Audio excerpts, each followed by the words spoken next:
দুর্গাপুরে বেসরকারি মেডিকেল কলেজের পড়ুয়াকে গণধর্ষণের অভিযোগ এবং সেই ঘটনার প্রতিবাদে আসানসোলে বিজেপির বিক্ষোভ। সেই ছবি দেখতে পাচ্ছেন। বিজেপি বিধায়ক অগ্নিমিত্রা পালের নেতৃত্বে সেখানে বিক্ষোভ দেখাচ্ছেন বিজেপির কর্মী সমর্থকেরা।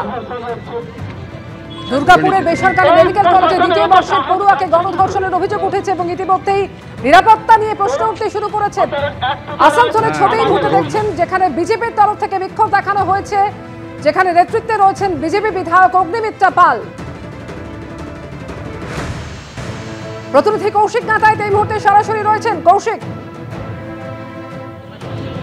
আচ্ছা,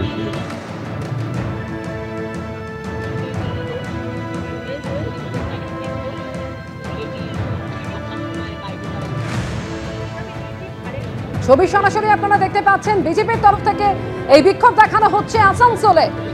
দুর্গাপুরে যে ঘটনা ঘটেছে, বেসরকারি মেডিকেল কলেজের দ্বিতীয় বর্ষের পড়ুয়াকে গণধর্ষণের অভিযোগ এবং সেই ঘটনার প্রতিবাদে বিজেপি কর্মী সমর্থক তারা টায়ার জ্বালিয়ে বিক্ষোভ দেখালেন আসানসোলে। আসানসোলের এই বিক্ষোভে সামিল হয়েছেন বিজেপি বিধায়ক অগ্নিমিত্রা পাল।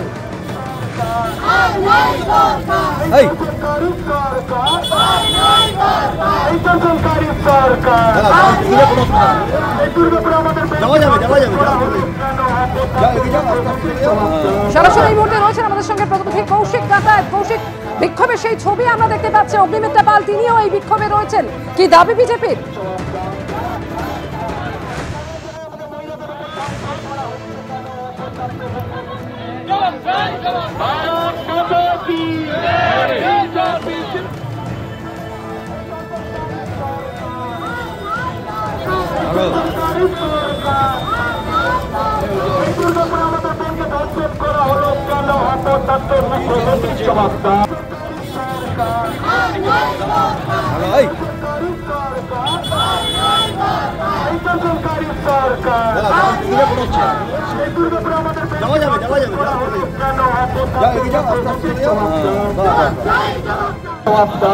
এই মুহূর্তে আমরা দেখতে পাচ্ছি আসানসোল দক্ষিণের বিধায়ক অগ্নিমিত্রা পাল, তিনি নারী শক্তিকে নিয়ে তিনি একদম বার্নপুরের ত্রিবেণী মোড় বলে যে জায়গাটা রয়েছে সেই জায়গায় এসে পথ অবরোধ করেছেন এবং স্পষ্ট দাবি জানাচ্ছেন যে দোষীদের শাস্তি দিতে হবে।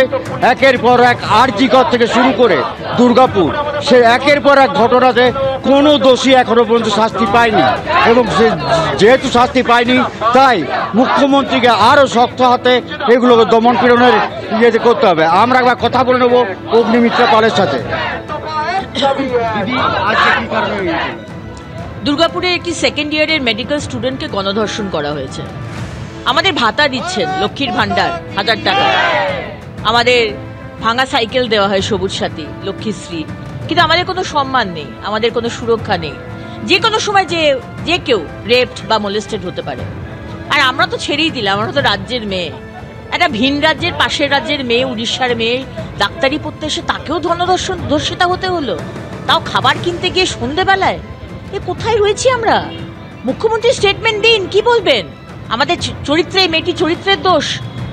ছোট চুল ছিল, নিশ্চয়ই রেপ হওয়া উচিত ছিল, প্রেম ছিল, নিশ্চয়ই রেপ হওয়া উচিত ছিল, বয়ফ্রেন্ড ছিল, নিশ্চয়ই রেপ হওয়া উচিত ছিল, এরকম বোধহয় কিছু স্টেটমেন্ট দেবেন। আজকে আমাদের রাজ্যের টিএমসির নেতা মন্ত্রীরা ঘটা করে কোটি কোটি টাকা খরচা করে মা কালী মা দুর্গার পুজো করেন, কিন্তু রাজ্যের মধ্যে যারা মা কালী মা দুর্গা রয়েছে জানতো আমরা, আমাদের কোনো সম্মান নেই। আমাদের মুখ্যমন্ত্রী অবশ্য রেট বেঁধে দিয়েছেন। ফুল রেপের একটা রেট, হাফ রেপ হলে আবার আরেকটা রেট, নাবালিকার একটা রেট, সাবালিকার আরেকটা রেট। তো এটা হচ্ছে এগিয়ে বাংলা। আমাদের মুখ্যমন্ত্রী মহিলা, উনি আমাদের সম্মানটা ভালো বোঝেন। অর্থাৎ দেখাই যাচ্ছে যে আসানসোল দক্ষিণের বিধায়ক অগ্নিমিত্রা পাল তিনি স্পষ্ট দাবি জানাচ্ছেন যে এখানে রেট করে দেওয়া হয়েছে রেপের এবং সেই রেটকেই তিনি কটাক্ষ করেছেন। ধন্যবাদ কৌশিক। এই প্রথম নয়, গত বছরের একেবারে শুরুতেই পুরনিয়োগ দুর্নীতি কাণ্ডে দমকল মন্ত্রী সুজিত বসুর বাড়িতে হানা দিয়েছিল ইডি। আর তারও আগে এই একই মামলায় ইডি অভিযান চালিয়েছিল দক্ষিণ দমদম পুরসভার ভাইস চেয়ারম্যান নিতাই দত্তর বাড়িতে, যেখান থেকে উদ্ধার হয়েছিল পুরসভায় নিয়োগ সংক্রান্ত 7 পাতার নথি। শুক্রবার ফের এই দুজনের একাধিক ঠিকানায় ইডি তল্লাশি অভিযানে নামতেই শুরু হয়েছে রাজনৈতিক চর্চা। 2024-এর 12ই জানুয়ারির পর 2025-এর 10ই অক্টোবর পুরনিয়োগ দুর্নীতি মামলায় 1 বছর 9 মাস পার। ফের পুরো নিয়োগ দুর্নীতি মামলায় দমকল মন্ত্রী সুজিত বসুর ঠিকানায় হানা দিল এনফোর্সমেন্ট ডিরেক্টরেট। তল্লাশি চালানো হলো তার অত্যন্ত ঘনিষ্ঠ বলে পরিচিত তৃণমূল পরিচালিত দক্ষিণ দমদম পুরসভার ভাইস চেয়ারম্যান নিতাই দত্তর ফ্ল্যাট ও গোডাউনে। পুরো নিয়োগ দুর্নীতি মামলাতে একদিকে যেমন সুজিত বসুর সল্টলেকের অফিসে তার রেস্টুরেন্টে যেমন অভিযান চালানো হচ্ছে, তার পাশাপাশি কিন্তু যে গোটা ফ্লোরটা তুমি দেখতে পাচ্ছ সেই ফ্লোরই হচ্ছে গোটা নিতাই দত্তের ওনারশিপে রয়েছে, সেইখানে অভিযান চালানো হচ্ছে।